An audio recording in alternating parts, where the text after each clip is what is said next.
ಶವದಲ್ಲೂ ಶಿವನನ್ನು ಕಾಣುವ ಭಾರತೀಯರಿಗೆ ಮಹಾದೇವ ಪ್ರತಿ ಮನೆಯ ದೇವ. ಶಿವನ ಸಾನ್ನಿಧ್ಯ ಒಂಥರ ನಿರಾಳತೆಯನ್ನು ಕೊಡುವ ಭಾವ. ಆತನ ಬಗ್ಗೆ ತಿಳಿದುಕೊಳ್ಳಬೇಕಾದ ಅಸಂಖ್ಯ ವಿಷಯಗಳ ಪೈಕಿ ಕೆಲವನ್ನು ನಮ್ಮ ವೀಕ್ಷಕರಿಗೆ ಕೊಡುವ ಸಣ್ಣ ಪ್ರಯತ್ನ ನಮ್ಮದು. ಭಾರತದಲ್ಲಿನ ಪ್ರಮುಖ ಶಿವಸ್ಥಾನಗಳೆಂದರೆ 12 ಜ್ಯೋತಿರ್ಲಿಂಗಗಳು. ಅವು ತೇಜಸ್ವಿ ರೂಪದಲ್ಲಿ ಉತ್ಪನ್ನವಾದವು. 13ನೆಯ ಪಿಂಡಕ್ಕೆ ಕಾಲಪಿಂಡವೆನ್ನುತ್ತಾರೆ. ಕಾಲದ ಆಚೆಗೆ ಹೋಗಿರುವ ಪಿಂಡವೆಂದರೆ ಕಾಲಪಿಂಡ. ಜ್ಯೋತಿರ್ಲಿಂಗವು ಶಿವನ ಪ್ರಾತಿನಿಧ್ಯವಾಗಿದೆ. ಇದು ಸಂಸ್ಕೃತ ಪದವಾಗಿದ್ದು ಇದರರ್ಥ ಕಾಂತಿ ಎಂಬುದಾಗಿದೆ. ಶಿವಪುರಾಣವು 64 ಜ್ಯೋತಿರ್ಲಿಂಗಗಳನ್ನು ಉಲ್ಲೇಖಿಸುತ್ತದೆ. ಇವುಗಳಲ್ಲಿ 12 ಮಹಾಜ್ಯೋತಿರ್ಲಿಂಗಗಳು ಎಂದು ಕರೆಯಲ್ಪಡುತ್ತವೆ. ದೇಶದಲ್ಲಿ ಮೂಲತಃ 64 ಜ್ಯೋತಿರ್ಲಿಂಗಗಳಿವೆ ಎಂದು ನಂಬಲಾಗಿದೆ. ಅವುಗಳಲ್ಲಿ 12 ಜ್ಯೋತಿರ್ಲಿಂಗಗಳು ಅತಿ ಪವಿತ್ರವಾದವುಗಳೆಂದು ಪರಿಗಣಿಸಲಾಗಿದೆ. 12 ಜ್ಯೋತಿರ್ಲಿಂಗಗಳನ್ನು ಶಿವನ ಶರೀರವೆಂದು ಪರಿಗಣಿಸಲಾಗುತ್ತದೆ. ಕಾಠ್ಮಂಡುನಲ್ಲಿರುವ ಪಶುಪತಿನಾಥ ಜ್ಯೋತಿರ್ಲಿಂಗವು ಮಹಾದೇವನ ಶಿರವಾಗಿದೆ ಎಂಬುದು ನಂಬಿಕೆ. ನೀಲಕಂಠ, ಶಂಕರ, ಪರಮಾತ್ಮ, ಕರುಣಾಸಾಗರ, ಭೋಲೆನಾಥನಾಗಿ ಸರ್ವರ ಮನದಲ್ಲೂ ನೆಲೆಸಿರುವ ಶಿವ ಅತಿ ಭಕ್ತಿ ಹಾಗೂ ಶ್ರದ್ಧೆಗಳಿಂದ ಪೂಜಿಸಲ್ಪಡುವ ಮಹಾಶಿವ. ಶಿವನಿಗೆ ಮುಡಿಪಾದ ಅದೆಷ್ಟೋ ಅಸಂಖ್ಯಾತ ದೇವಾಲಯಗಳು ನಮ್ಮ ಭಾರತ ದೇಶದಲ್ಲಿದೆ. ಇದೇ ರೀತಿಯಾಗಿ ಶಿವನ 12 ಜ್ಯೋತಿರ್ಲಿಂಗಗಳು ಹಿಂದೂಗಳ ಪಾಲಿಗೆ ಅತ್ಯಂತ ಪವಿತ್ರ. ಈ 12 ಜ್ಯೋತಿರ್ಲಿಂಗಗಳನ್ನು ದರ್ಶನ ಮಾಡಿದ್ರೆ ಪರಮೇಶ್ವರನ ಕೃಪಾ ಕಟಾಕ್ಷ ದೊರೆತು ಮೋಕ್ಷ ಲಭಿಸುತ್ತೆ ಅನ್ನೋ ನಂಬಿಕೆ ನಮ್ಮದು. ದೇಶದಲ್ಲಿರೋ 12 ಜ್ಯೋತಿರ್ಲಿಂಗಗಳು, ಅವಿರೋ ರಾಜ್ಯಗಳು, ಅವುಗಳ ಸ್ಥಳ ಮಹಿಮೆ ಬಗ್ಗೆ ಸಂಕ್ಷಿಪ್ತ ಮಾಹಿತಿ ನಿಮ್ಮ ಪ್ರತಿಕೃತಿ ವಾಹಿನಿಯಲ್ಲಿ.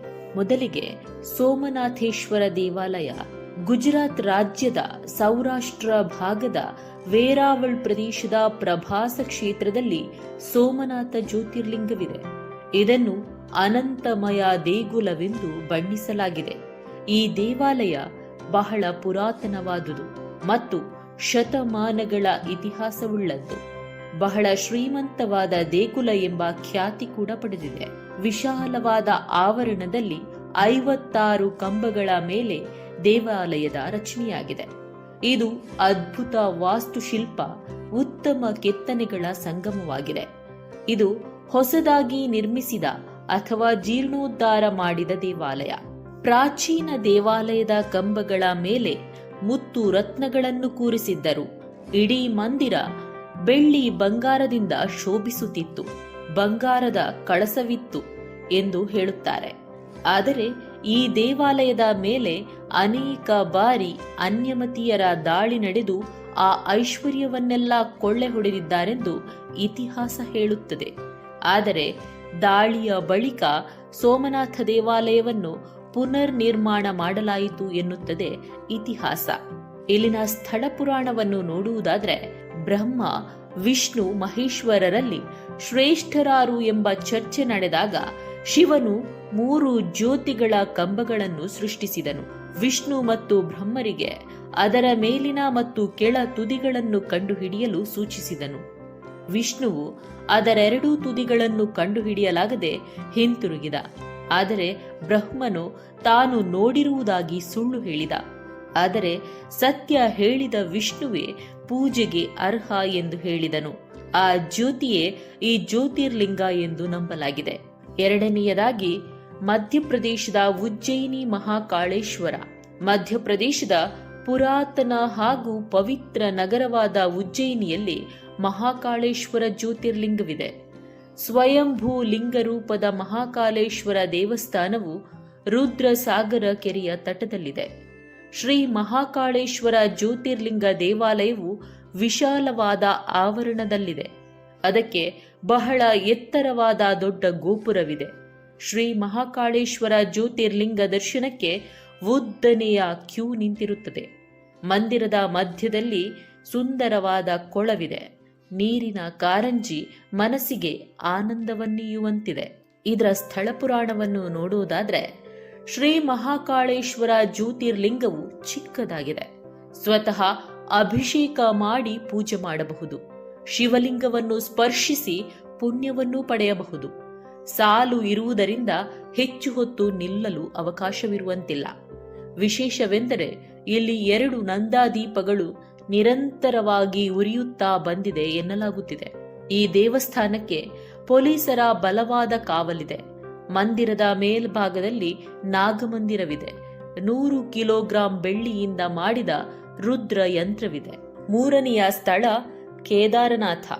ಉತ್ತರಾಖಂಡ್ ರಾಜ್ಯದ ಹಿಮಾಲಯ ಶ್ರೇಣಿಯ ಗಢ್ವಾಲ್ ಪ್ರದೇಶದ ಮಂದಾಕಿನಿ ನದಿ ಬಳಿ ಇರುವ ಕೇದಾರನಾಥ ಒಂದು ಪ್ರಸಿದ್ಧ ಜ್ಯೋತಿರ್ಲಿಂಗವಾಗಿದೆ. ಈ ಜ್ಯೋತಿರ್ಲಿಂಗವು ವರ್ಷದ ಏಪ್ರಿಲ್ ಕೊನೆಯಿಂದ ನವೆಂಬರ್ ತಿಂಗಳಿನವರೆಗೆ ಮಾತ್ರ ತೆರೆದಿರುತ್ತದೆ. ಕೇದಾರನಾಥದಲ್ಲಿ ಮೂಲ ದೇವಾಲಯವು ಕಲ್ಲಿನ ಸುಂದರ ಶಿಲ್ಪವಾಗಿದೆ. ಇದನ್ನು ಸುಮಾರು 8ನೇ ಶತಮಾನದಲ್ಲಿ ಆದಿಗುರು ಶಂಕರಾಚಾರ್ಯರು ಸ್ಥಾಪಿಸಿದರೆಂದು ಹೇಳಲಾಗುತ್ತದೆ. ಇದು ಶಿವನ 12 ಜ್ಯೋತಿರ್ಲಿಂಗಗಳಲ್ಲಿ ಒಂದು. ಇದರ ಸ್ಥಳ ಪುರಾಣವನ್ನ ನೋಡುವುದಾದ್ರೆ ಕೇದಾರನಾಥವು ಚತುರ್ಧಾಮ ಯಾತ್ರೆಯಲ್ಲಿ ಇದೊಂದು ಮುಖ್ಯ ಯಾತ್ರಾ ಸ್ಥಳ. ಕೇದಾರನಾಥ ಯಾತ್ರೆಯು ಭಾರತ ಚೀನಾ ಗಡಿಗೆ ಅಂಟಿಕೊಂಡಂತಿರುವ ಗೌರಿಕುಂಡವೆಂಬ ಪ್ರದೇಶದಿಂದ ಪ್ರಾರಂಭವಾಗುತ್ತದೆ. ಇನ್ನು ದೇವಾಲಯದ ಮುಖ್ಯ ದ್ವಾರದಿಂದ ಒಳಗೆ ಬಂದೊಡನೆ ಪ್ರಾಕಾರದಲ್ಲಿ ಪಾಂಡವರ, ಕೃಷ್ಣ, ನಂದಿ ಮತ್ತು ವೀರಭದ್ರನ ಮೂರ್ತಿಗಳಿವೆ. ಈ ದೇವಾಲಯದ ವಿಚಿತ್ರ ಏನಂದ್ರೆ ತ್ರಿಕೋನಾಕಾರದ ಕಲ್ಲಿನ ಮೇಲೆ ಕೆತ್ತಿರುವ ಮಾನವನ ತಲೆ. ಈ ದೇವಸ್ಥಾನದ ಹಿಂದೆಯೇ ಶಂಕರರ ಸಮಾಧಿ ಮಂದಿರವಿದೆ. ವಿಶೇಷವೆಂದರೆ ಇದರ ಮುಖ್ಯಸ್ಥರು ಕರ್ನಾಟಕದವರೆಂಬುದು ಹೆಮ್ಮೆಯ ಸಂಗತಿ. 4ನೆಯ ಜ್ಯೋತಿರ್ಲಿಂಗ ಭೀಮಾಶಂಕರ. ಜ್ಯೋತಿರ್ಲಿಂಗ ತಾಣವಾದ ಭೀಮಾಶಂಕರ ದೇವಸ್ಥಾನವು ಮಹಾರಾಷ್ಟ್ರ ರಾಜ್ಯದ ಪುಣೆ ಬಳಿ ಇರುವ ಖೇದ್ ತಾಲೂಕಿನಲ್ಲಿದೆ. ಭೀಮಾ ನದಿ ತಟದಲ್ಲಿ ಶಿವನು ಭೀಮಾಶಂಕರನಾಗಿ ನೆಲೆಸಿ ಭಕ್ತರನ್ನು ಆಶೀರ್ವದಿಸುತ್ತಿದ್ದಾನೆ. ಭೀಮಾಶಂಕರ ದೇವಾಲಯವು ಪೂನಾ ಸಮೀಪದ ಖೇಡ್ನ ವಾಯುವ್ಯ ದಿಕ್ಕಿನಲ್ಲಿ 50 ಕಿಲೋಮೀಟರ್ ದೂರದಲ್ಲಿರುವ ಭೋರ್ಗಿರಿ ಎಂಬ ಹಳ್ಳಿಯಲ್ಲಿ ಸ್ಥಾಪಿತವಾಗಿದೆ. ಭೀಮಾಶಂಕರ ದೇವಾಲಯದ ತಟದಲ್ಲಿ ಭೀಮಾ ನದಿಯ ಉಗಮವಾಗುತ್ತದೆ.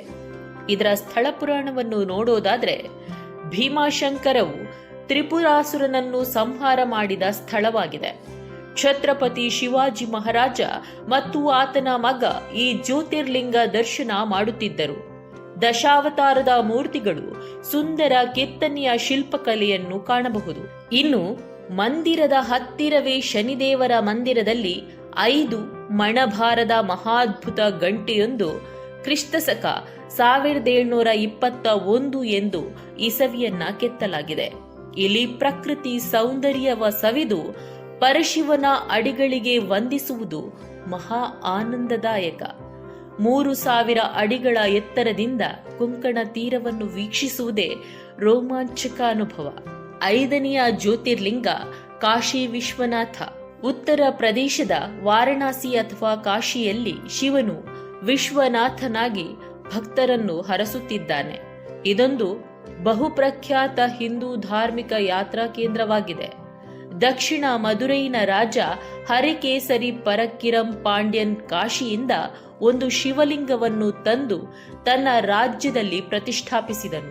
ಹೀಗೆ ಈ ಸ್ಥಳಕ್ಕೆ ಆ ಹೆಸರು ಬಂದಿತು. 15 ಮತ್ತು 16ನೆಯ ಶತಮಾನದಲ್ಲಿ ಪಾಂಡ್ಯ ರಾಜ ಹಾಗೂ ತಿರುಮಲೈ ನಾಯ್ಕರ್ ಈ ಶಿವ ದೇವಾಲಯವನ್ನು ಮತ್ತಷ್ಟು ವಿಸ್ತರಿಸಿದರು ಹಾಗೂ ಕಾಶಿ ವಿಶ್ವನಾಥ ಸ್ವಾಮಿ ದೇವಾಲಯ ಎಂದು ಕರೆದಿದ್ದರು. ಇದರ ಸ್ಥಳ ಪುರಾಣವನ್ನ ನೋಡುವುದಾದ್ರೆ ಕಾಶಿ ವಿಶ್ವನಾಥ ದೇವಾಲಯವನ್ನು ಹಲವು ಬಾರಿ ನವೀಕರಣ ಮಾಡಲಾಗಿದೆ. ಮೊದಲ ಸಲ ಆನೈಪ್ಪಗಾನಿ ಇದನ್ನು ಪುನರ್ ನಿರ್ಮಿಸಿದರು. ನಾಯ್ಕರ್ಗಳು 1659ರಲ್ಲಿ ಈ ದೇವಾಲಯವನ್ನು ಪುನರ್ ನವೀಕರಣ ಮಾಡಿದರು ಮತ್ತು ಮುತ್ತು ವೀರಪ್ಪ ನಾಯ್ಕರ್ ಈ ದೇವಾಲಯಕ್ಕೆ ರಥವನ್ನು ನೀಡಿದನು.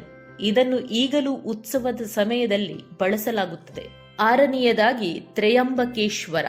ಮಹಾರಾಷ್ಟ್ರದ ನಾಸಿಕ್ ಜಿಲ್ಲೆಯ ತ್ರಯಂಬಕ ಪಟ್ಟಣದಲ್ಲಿರುವ ತ್ರಯಂಬಕೇಶ್ವರ ದೇವಸ್ಥಾನವು ಪುರಾತನ ಪ್ರಸಿದ್ಧ ಜ್ಯೋತಿರ್ಲಿಂಗ ದೇವಾಲಯವಾಗಿದೆ.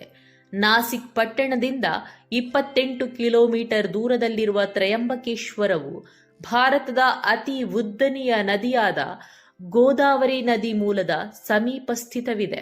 ಇದರ ಸ್ಥಳ ಪುರಾಣವನ್ನ ನೋಡೋದಾದ್ರೆ, ಗೌತಮ ಮಹರ್ಷಿಗಳ ತಪೋಭೂಮಿ ಈ ಬ್ರಹ್ಮಪರ್ವತ.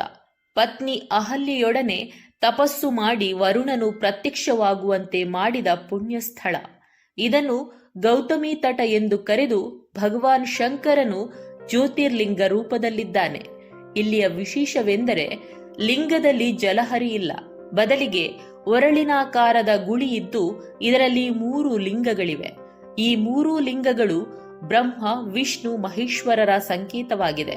ಆದ್ದರಿಂದಲೇ ಈ ಕ್ಷೇತ್ರಕ್ಕೆ ತ್ರಯಂಬಕೇಶ್ವರ ಎಂಬ ಹೆಸರು ಬಂದಿದೆ. 7ನೆಯದಾಗಿ ಶ್ರೀಶೈಲ ಮಲ್ಲಿಕಾರ್ಜುನ. ಶ್ರೀಶೈಲ ಮಲ್ಲಿಕಾರ್ಜುನ ಜ್ಯೋತಿರ್ಲಿಂಗವು ಆಂಧ್ರ ಪ್ರದೇಶದ ಶ್ರೀಶೈಲದಲ್ಲಿದೆ. ಇದು ಜ್ಯೋತಿರ್ಲಿಂಗವಲ್ಲದೆ ಮಹಾಶಕ್ತಿ ಪೀಠವೆಂದು ಹೆಸರಾಗಿದೆ. ಇದು ಕರ್ನೂಲು ಜಿಲ್ಲೆಯ ದ್ರೋಣಾಚಲ ಬೆಟ್ಟಗಳ ಸಾಲಿನಲ್ಲಿದೆ.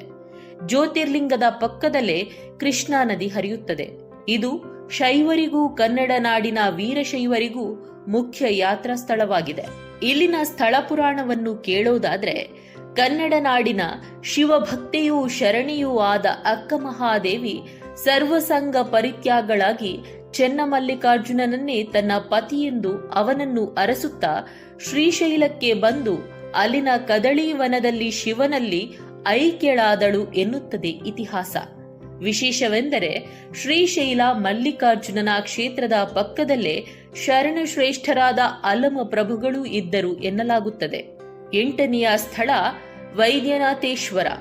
ಜಾರ್ಖಂಡ್ ರಾಜ್ಯದ ದೇವಗಢ್ನಲ್ಲಿರುವ ವೈದ್ಯನಾಥೇಶ್ವರ ಜ್ಯೋತಿರ್ಲಿಂಗವನ್ನು 12 ಜ್ಯೋತಿರ್ಲಿಂಗಗಳ ಪೈಕಿ ಒಂದೆಂದು ಪರಿಗಣಿಸಲಾಗಿದೆ. ಭಗವಾನ್ ವಿಷ್ಣುವು ದೇವತೆಗಳಿಗೆ ಅಮೃತ ಒದಗಿಸುವುದಕ್ಕೆ ಇದು ತೀರ್ಥಸ್ಥಳವಾಗಿದೆ. ಪರಮಶಿವನು ಭಕ್ತಿಯಿಂದ ಆರಾಧಿಸುವ ತನ್ನ ಭಕ್ತರಿಗೆ ಅಮೃತ ನೀಡುತ್ತಾನೆ. ಆದರೆ ಇದನ್ನು ಸ್ಪರ್ಶಿಸಿ ಪೂಜಿಸಲು ಯಾವ ಭೇದವಿಲ್ಲ. ಇಲ್ಲಿ ಮಹೇಶ್ವರ, ಅಮೃತೇಶ್ವರ, ಧನ್ವಂತರಿ, ವೈದ್ಯನಾಥ ಎಂದು ಪೂಜಿಸಲ್ಪಡುತ್ತಾನೆ. ಇಲ್ಲಿನ ಸ್ಥಳ ಪುರಾಣ, ವೈದ್ಯನಾಥನಿಗೆ ಯಾವುದೇ ರೋಗವನ್ನು ನಿವಾರಿಸುವ ಶಕ್ತಿ ಇದೆ ಎಂದು ಪ್ರತೀತಿ ಇದೆ. ಈ ಶ್ರೀ ವೈದ್ಯನಾಥ ಜ್ಯೋತಿರ್ಲಿಂಗವನ್ನು ರಾವಣ ಕೈಲಾಸದಿಂದ ತಂದನೆಂದು ಪ್ರತೀತಿ ಇದೆ. ಈ ದೇವಾಲಯ ತುಂಬಾ ಚೆನ್ನಾಗಿದೆ. ಗರ್ಭಗುಡಿಯ ಒಳಗಿರುವ ವೈದ್ಯನಾಥ ಜ್ಯೋತಿರ್ಲಿಂಗ ತುಂಬಾ ಚಿಕ್ಕದಾಗಿದೆ. ಪಾಣಿಪೀಠದ ಮಧ್ಯೆ ಕಪ್ಪನೆಯ ಚಿಕ್ಕ ಲಿಂಗವನ್ನು ಕಾಣಬಹುದು. ದೇವಾಲಯದ ಒಳಗೆ ಪೂಜಾ ಸಾಮಗ್ರಿಗಳು ದೊರೆಯುತ್ತವೆ. ಅಲ್ಲಿ ದೊರೆಯುವ ಹಾಲು, ನೀರು, ಹೂವು, ಪತ್ರೆಗಳನ್ನು ತಂದು ಭಕ್ತರೇ ಸ್ವತಃ ಅಭಿಷೇಕ ಮಾಡಿ ಸಂತೋಷ ಪಡಬಹುದು. 9ನೆಯದಾಗಿ ನಾಗೇಶ್ವರ ಜ್ಯೋತಿರ್ಲಿಂಗ. ಉತ್ತರಾಖಂಡ್ ರಾಜ್ಯದ ಜಾಗೇಶ್ವರದಲ್ಲಿರುವ ನಾಗೇಶ್ವರ ಜ್ಯೋತಿರ್ಲಿಂಗ ತಾಣವು ಬಹು ಪ್ರಖ್ಯಾತಿ ಪಡೆದಿದೆ. ಈ ಜ್ಯೋತಿರ್ಲಿಂಗವನ್ನು ಭೂಮಿಯ ಮೊದಲ ಜ್ಯೋತಿರ್ಲಿಂಗವೆಂದು ಪರಿಗಣಿಸಲಾಗಿದೆ. ಆದ್ದರಿಂದ ಈ ಜ್ಯೋತಿರ್ಲಿಂಗಕ್ಕೆ ವಿಶೇಷ ಪ್ರಾಮುಖ್ಯತೆ ಇದೆ. ಅಲ್ಲದೆ ಇಲ್ಲಿಗೆ ಅಪಾರ ಭಕ್ತರು ಆಗಮಿಸುತ್ತಾರೆ. ಆದರೆ ಈ ಕ್ಷೇತ್ರದ ಪ್ರವಾಸ ಸೀಮಿತ ಅವಧಿಗೆ ನಿಗದಿಯಾಗಿರುತ್ತದೆ. ನಾಗೇಶ್ವರ ಕ್ಷೇತ್ರದ ನಂದಿಯು ಈಶ್ವರನ ಮುಂದೆ ಇಲ್ಲ. ಆದ್ದರಿಂದ ನಂದಿಗೆ ಪ್ರತ್ಯೇಕವಾದ ದೇವಾಲಯವಿದೆ. ಈ ಕ್ಷೇತ್ರದಲ್ಲಿ 108 ಶಿವಾಲಯಗಳಿವೆ. ಎಲ್ಲ ಕಡೆಯೂ ಸುಂದರ ಕೆತ್ತನೆಯನ್ನು, ಶಿಲ್ಪಕಲೆಯ ಅದ್ಭುತವನ್ನು ಕಾಣಬಹುದು. ಸಂತ ನಾಮದೇವನ ಭಕ್ತಿ ಮುಂತಾದ ಅನೇಕ ಘಟನಾವಳಿಗಳು ಇಲ್ಲಿ ದೊರೆಯುತ್ತವೆ. ಆದ್ದರಿಂದ ಈ ಕ್ಷೇತ್ರ ಭಕ್ತರ ಪಾಲಿನ ಮೆಚ್ಚಿನ ತಾಣವಾಗಿದೆ. ಇನ್ನು ರಾಮೇಶ್ವರ. ತಮಿಳುನಾಡಿನ ರಾಮೇಶ್ವರಂನಲ್ಲಿರುವ ರಾಮನಾಥ ಸ್ವಾಮಿ ಮಂದಿರದ ಮುಖ್ಯ ದೇವರು. ಇದು 12 ಜ್ಯೋತಿರ್ಲಿಂಗಗಳಲ್ಲಿ ಒಂದು. ರಾಮನಾಥೇಶ್ವರನನ್ನು ಶಿವನ ರೂಪದಲ್ಲಿ ಪೂಜಿಸಲಾಗುತ್ತದೆ.